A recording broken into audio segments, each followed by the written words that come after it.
ఓం శ్రీమాత్రే నమః.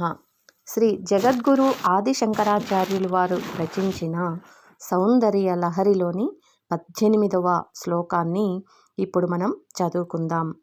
తను ఛాయాభిస్తే తరుణ తరుణీ శ్రీశరణభిః దివం సర్వామూర్వి మరుణిమణిమగ్నాం స్మరతి యః భవంత్యస్య తస్యద్వనహరిణ శాలీననయనాః సహోర్వశ్యావశ్యాః కతి కతిన గీర్వాణగుణికాః.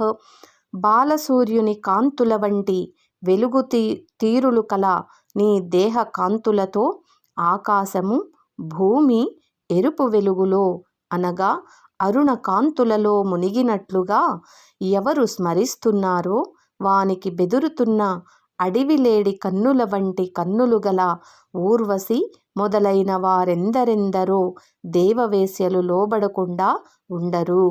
ఈ శ్లోకంలో చెప్పబడిన తీరుగా అమ్మను స్మరించిన వారికి సర్వ ప్రకృతి శక్తులు ఆధీనమవుతాయని ఈ శ్లోకం యొక్క అర్థం, తాత్పర్యం. ఓం శ్రీమాత్రే నమః.